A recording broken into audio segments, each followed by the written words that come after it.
Leonardo DiCaprio grew up in Hollywood. He started as a child actor, navigating an industry that has always had a reputation for being complicated, powerful, and sometimes deeply unsettling. So whenever his name pops up in connection to powerful figures, people start asking questions. And lately, those questions have centered around the unsealed documents connected to Jeffrey Epstein. Now, before we get into this, it's important to say this clearly. Being mentioned in documents or emails does not mean someone committed a crime. A lot of public figures were named simply because Epstein surrounded himself with wealthy and influential people. That said, the optics. Messy. In some of the released emails, Epstein appears to be asking third parties about Leonardo DiCaprio, including whether Leo might be interested in private dinners or endorsement deals overseas. In one exchange, Epstein even asked UK politician Peter Mandelson if he knew of international contacts who might want Leonardo's endorsement for products in countries like India, China, or Russia. Why was Epstein positioning himself as a middleman for Leo? That's one of the questions people keep circling back to. Another name that surfaced in those communications was publicist Ken Sunshine, who has represented Leonardo for years. Emails suggest concern over misinformation spreading and references to managing public perception. Again, none of this proves wrongdoing. But it shows how interconnected powerful circles can be. When the additional documents were unsealed, several major celebrities were mentioned, including Naomi Campbell, Kevin Spacey, Kate Blanchett, Bruce Willis, Cameron Diaz, George Lucas, Michael Jackson, David Copperfield. But again, being named does not equal being charged.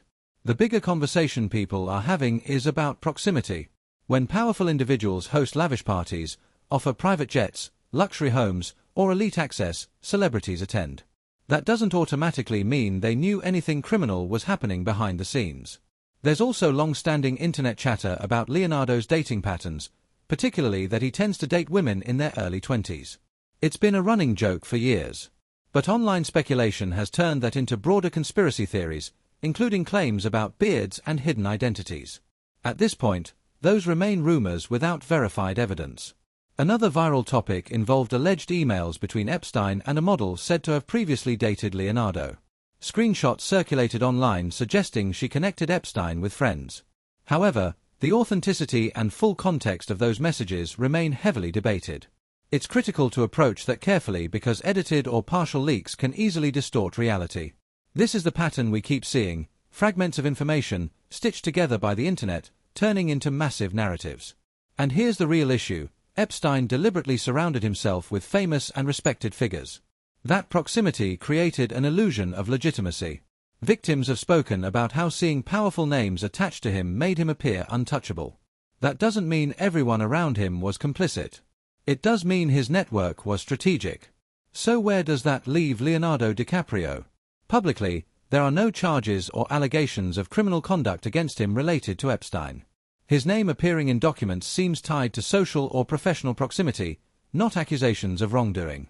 But in today's culture, perception spreads faster than proof. Once a name enters that file's conversation, it becomes part of the online narrative, fair or not.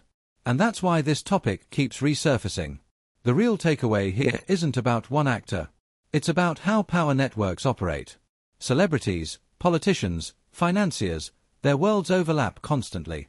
Sometimes it's harmless networking. Sometimes it's something darker.